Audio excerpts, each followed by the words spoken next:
You just checked your bank account and realized your neighbor still hasn't paid you back for that used truck you sold him 4 months ago. You've a text message where he promises to pay you every single week, but the money never shows up. You're tired of asking, so you decide to take him to small claims court. Small claims court is a special branch of the legal system designed for regular people to settle disputes over smaller amounts of money without needing to hire an expensive attorney. You figure all you've to do is tell the judge your story, show them the text messages on your cracked phone screen, and the judge will order your neighbor to pay up.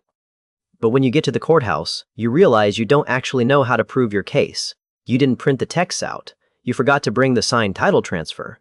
You start panicking because the judge is looking at a piece of paper you've never even seen before, and suddenly, your chances of getting your cash back are slipping right through your fingers. The outcome of your case didn't depend on whether you were telling the truth. It depended entirely on what you brought with you in your hands. When you file a lawsuit, you become the plaintiff. The plaintiff is the person bringing the complaint to the court. Because you're the one making the accusation, the law says you carry the burden of proof.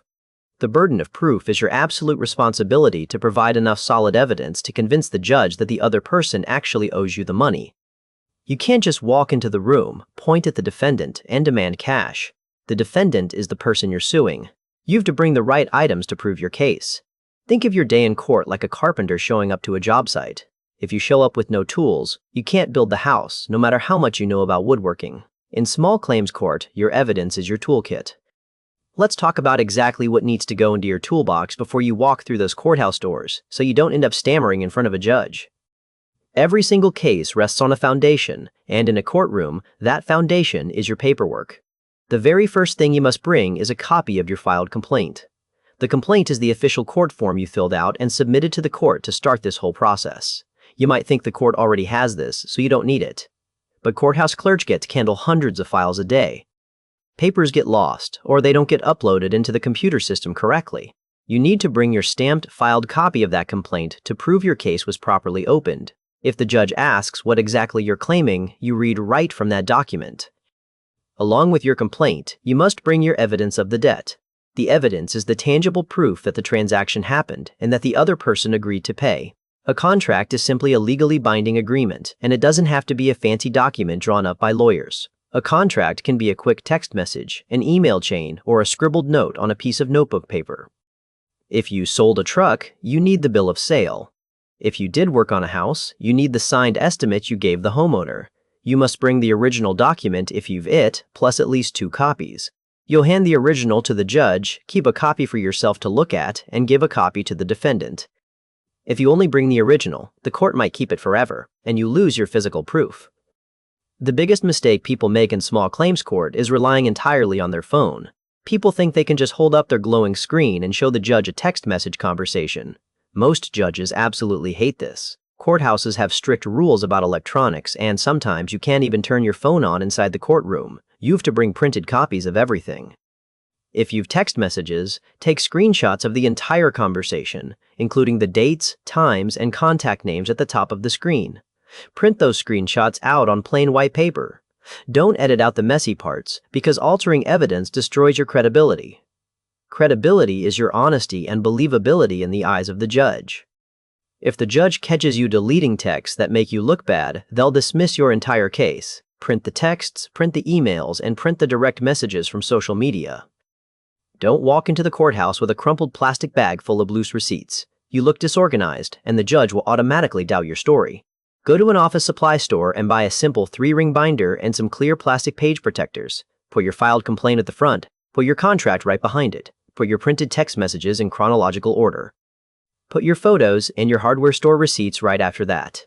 Make 3 identical binders. Keep one for yourself to hold during the hearing. Hand the second binder to the judge. Hand the third binder to the person you're suing. When the judge asks you about the text message from March 14th, you should be able to flip right to that tab in 10 seconds. Total organization shows the judge you respect the process. It shows you're serious, prepared, and credible. While you're organizing your binder, you also need to know the exact legal limit of your local court.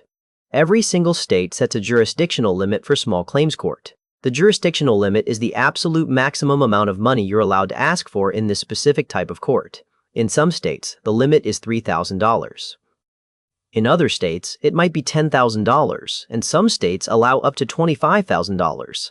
You must know this number before you file your paperwork. If your neighbor owes you $8,000, but your local limit is $5,000, you've a difficult choice to make. You can sue them in small claims court and willingly walk away from the remaining $3,000 just to get a fast decision. Or, you can hire a lawyer and take them to regular civil court to get the full $8,000. Civil court is the higher level of the legal system where the rules are much stricter and lawyers are generally required. If you ask for more than the small claims limit allows, the judge will throw your case out completely. Bring proof of your exact damages, but make sure those damages fit under the ceiling. Finally, you must understand the concept of the judgment. A judgment is the official final decision made by the judge. If you bring all your evidence, organize it perfectly, and prove your case, the judge will issue a judgment in your favor. But here's the brutal reality they don't tell you. The court doesn't collect the money for you. The judge won't walk over to the defendant, pull out their wallet, and hand you the cash. Winning the judgment just means you've a legal document proving the person owes you. It's entirely up to you to enforce that judgment. Enforcing a judgment might mean filing more paperwork to garnish their wages, which means legally taking a portion of their paycheck before it even hits their bank account. It might mean placing a lien on their property, which is a legal claim against their house that prevents them from selling it without paying you first. You've to bring your absolute best evidence to win that initial judgment, because without the judgment, you can't do any of the collection steps that follow. You've to walk into that courtroom completely locked and loaded. The judge doesn't know you. The judge doesn't know your neighbor. The judge only knows what you show them in the 15 minutes you're standing at that wooden podium. If you bring the filed complaint, the printed contract, the clear photos, and the live witnesses, you control the narrative. You give the judge no choice but to see the facts your way. But if you show up empty-handed, expecting the system to just magically do the right thing, you'll walk out with nothing but a massive headache. Small claims court is a place for ordinary working people to solve real financial problems, but it only works if you bring the right tools to build your case. What is the most ridiculous excuse someone has given you for refusing to pay back money they owed? Tell me down in the comments. If this breakdown gave you the exact playbook for building a bulletproof case and getting your money back, pass this video along to a buddy who is currently stressing over an empty promise and a missing paycheck. Make sure you subscribe to Scribble Law so you always know the actual rules of the game before the legal system tries to outsmart your wallet.